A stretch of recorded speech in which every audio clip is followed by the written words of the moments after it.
कथा है स्त्री बनी घोड़ी। आइए कथा श्रवण करें। इंद्र का दरबार खचाखच भरा था। विशेष रूप से आमंत्रित राजा, महाराजा और पृथ्वी के उच्च पदस्थ ऋषि भी शामिल थे।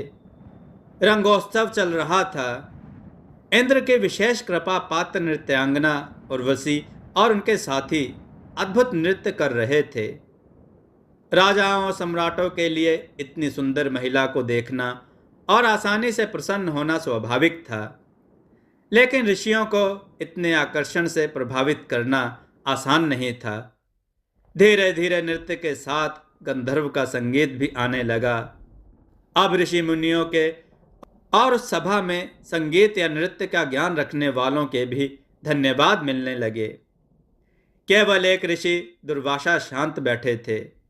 उनकी मुखाकृति अभी भी अत्यंत गंभीर थी। इंद्र ने उर्वशी से कहा, यह तुम्हारे लिए चुनौती है। कृपया मुनि दुर्वासा को प्रसन्न करें। उर्वशी स्वयं 16 श्रृंगार से अलंकृत हुई। भव्य रंगीन कपड़े, लंबे बाल और एक आकर्षक फूलों की सज्जा जो किसी के भी ऊपर से एक मोहिनी डाल देती है। ऐसे सज धज कर पूरी ताकत लगाकर मुनि के सामने नृत्य करने लगी। उसका बहुत ही युवा शरीर जो लालित्य और हाव भाव से भरा था, जो जितना संभव हो उतना ध्यान आकर्षित करता था। इससे कोई भी खुश हो जाता, मोहित होते मूर्छित हो सकता है। किन्नरों में भी काम, हाव भाव, वेशभूषा और नृत्य जो काम को प्रज्वलित करते हैं, यह सब नाकामयाब रहा। यह नृत्य काफी देर तक चलता रहा। उर्वशी के साथी नर्तक अब थक गए, उर्वशी भी। इंद्र ने उनके सामने देखा। क्रोध, आक्रोश, फटकार, उपालम सब उस दृष्टि में था।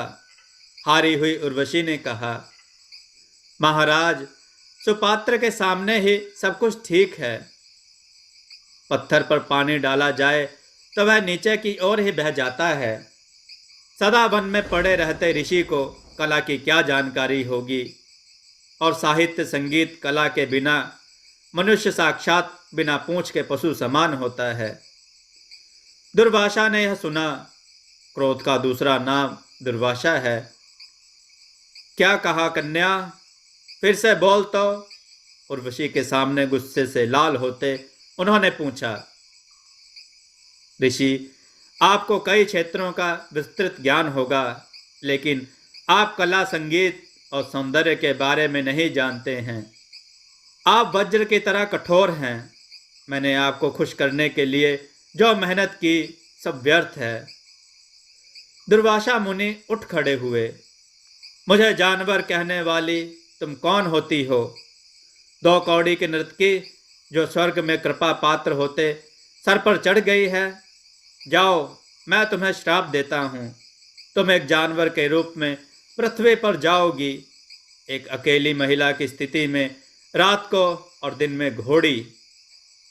बैठक में चुप्पी छा गई। उर्वशी का चेहरा डर से लाल हो गया। पृथ्वी की ओर गतिमान होते ही आते ही घोड़ी में बदल गई। इंद्र और सभी देवगण दुर्वासा ऋषि को शांत करने में लगे। उर्वशी ने जाने से पहले ऋषि से क्षमा याचना करते हुए उनके चरण स्पर्श किए। अब थोड़े शांत हुए दुर्वासा ऋषि कहते हैं, जाओ, जब 3.5 वज्र तुम्हारे शरीर को छू लेंगे तो तुम्हारा श्राप दूर हो जाएगा। बैठक वहीं टूट गई। देवता, राजा और मुनि लज्जित होकर चले गए। उर्वशी घोड़े बनकर धरती पर पहुंच गई। एक घोड़ी को जो भी कर्म भाग्यवश मिले, उर्वशी को यह सब भुगतना पड़ा। उसमें असह्य दर्द भी शामिल था। उसे हर खरपतवार के लिए जंगल में भटकना पड़ता था। जंगली जानवरों से बचाव के लिए भागना पड़ता था। और जब रात होती थी तो वह एक अकेली निसहाय सुंदर स्त्री हो जाती थी। राहगीरों और लुटेरों से खुद को बचाने के लिए इधर उधर घूमना और भागते रहना पड़ता था। वहीं पर एक दिन सुंदर राज्य के राजा डांगर उस जंगल से निकल रहे थे। ऐसी सुंदर घोड़ी को अकेले घूमते देख वह उसे पकड़कर अपने महल में ले गए। दिन में घोड़ी काठी में घास खाती फिरती। राजा उस पर सवार होकर शिकार करता था या लड़ता था। जहां जाना चाहता था वहां उस पर सवार होकर जाता था। वह घोड़ी के पेट में लात भी मारता था। रक्षक भी घोड़े को चाबुक मारते थे। रात में अकेली जोबन का खजाना समेटे महिला घोड़े रखने की जगह के पास एक पेड़ के नीचे बैठी रहती। एक दिन डांगर राजा को जंगल में देर हो गई। उसने घोड़ी को एक पेड़ से बांध दिया और जमीन पर सो गया। रात में घोड़ी औरत बन गई, वह बंधन में थी। इस तरह ही जीना है।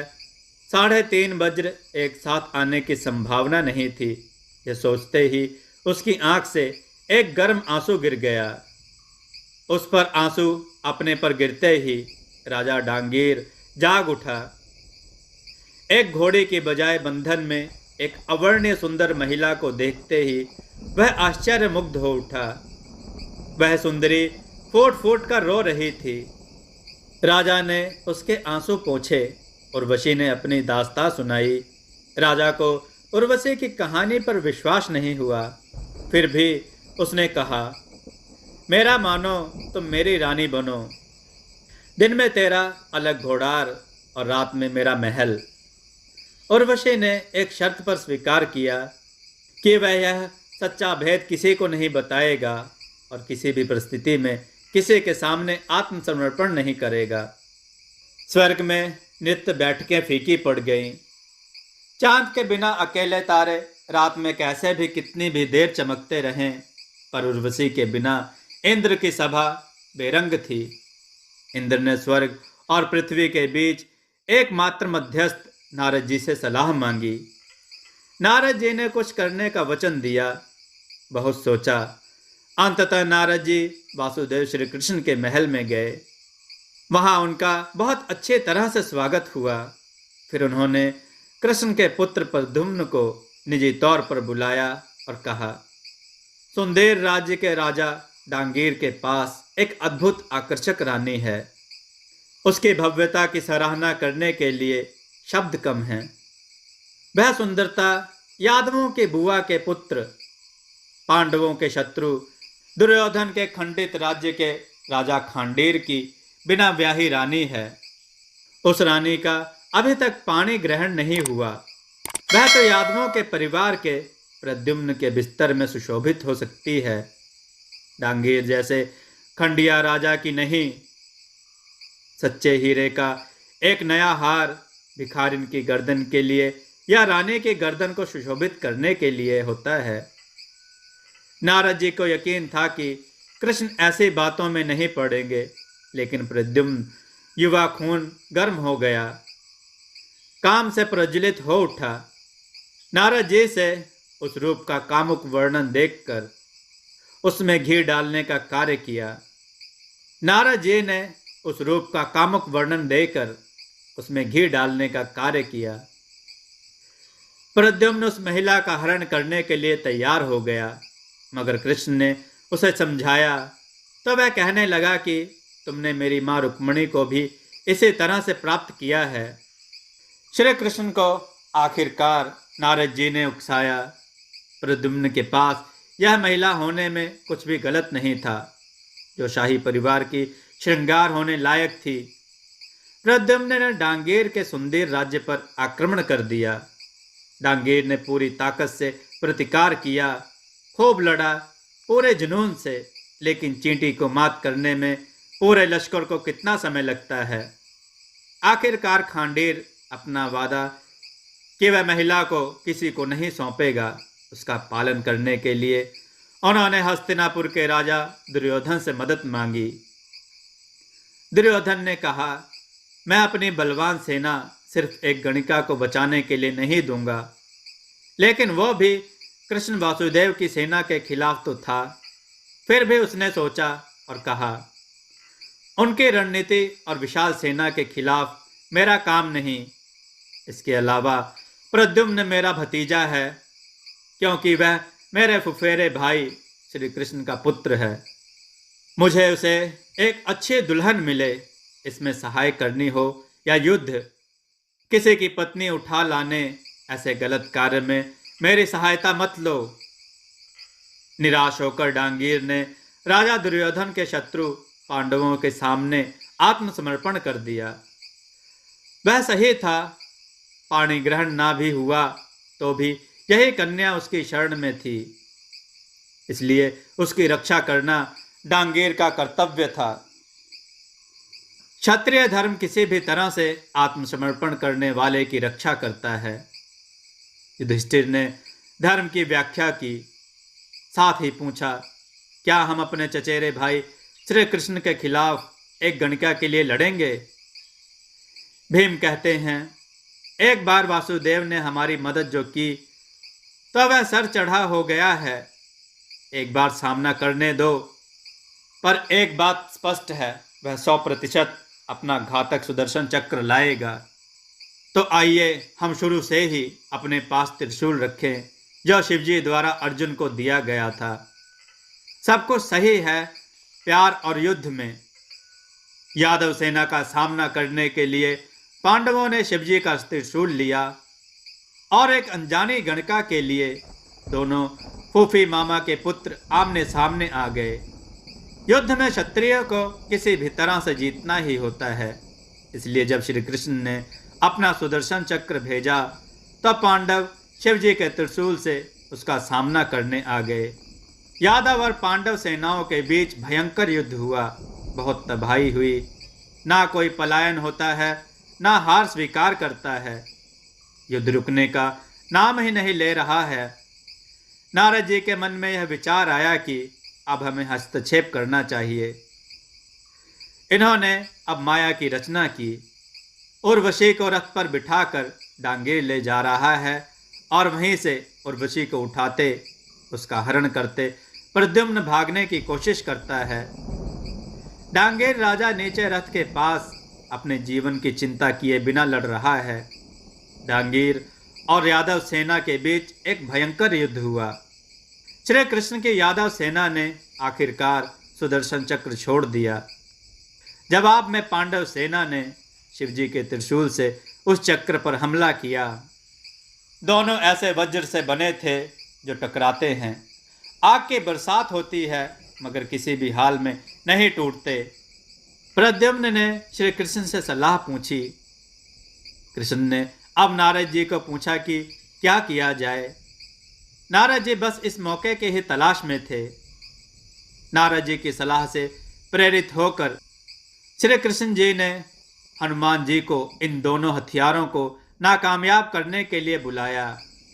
शिव जी का त्रिशूल और सुदर्शन आकाश में टकरा गए थे और उनका अलग होना नामुमकिन था। दोनों ने चुंबकत्व ग्रहण कर लिया था। अब हनुमान जी का पूरा शरीर वज्र का था। इन्होंने कहा कि मैं एक छलांग से आकाश में पहुंच तो जाऊं, फिर मैं एक हाथ से दोनों हथियारों को पकड़कर छोड़ दूंगा, लेकिन जब मैं नीचे आऊंगा तो मेरे प्रहार से पृथ्वी पर एक बड़ा भूकंप आ जाएगा। मुझे जमीन में उतर जाने के लिए वज्र की किसी वस्तु रखें।